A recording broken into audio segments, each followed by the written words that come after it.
ఈత తెలియని వాళ్ళు నదుల్లోకి చెరువుల్లోకి స్నానానికి పోవడం ఇది ఎక్కడ న్యాయం? మీరు ఫ్యామిలీ కూడా ఎందుకు మీరు ఎడ్యుకేట్ చేయరు?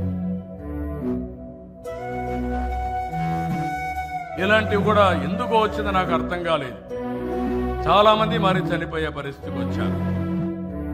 అందుకే హెచ్చరిస్తున్నా, అందరినీ కోరుతున్నా, యువతను కోరుతున్నా, మీరు వెంచర్ చేయాలంటే వేరే మార్గాలు ఉన్నాయి, కానీ ఇలాంటి చేయకూడదు.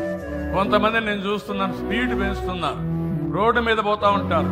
ఆ రోడ్డు మీద పోయినప్పుడు ర్యాష్ డ్రైవింగ్, తాగేసి డ్రైవ్ చేయడం, లెక్క లేకుండా వెళ్ళిపోవడం. అంటే ఇవన్నీ ఎక్కడికి పోతున్నారు? మీ ప్రాణం ఇంపార్టెంట్.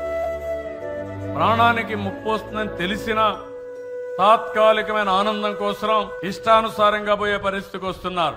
నేను వాళ్ళకు కూడా చెప్తున్నా, రేపు రాబోయే రోజుల్లో నేను సీసీటీవీ కెమెరాలు అన్ని రోడ్లలో పెట్టి ఎవరైనా స్పీడ్ ఎక్కువ పోయినా తాగేసి తిరుగుతా ఉన్నా ఇమ్మీడియట్ గా అందరినీ నియంత్రణ చేస్తాను.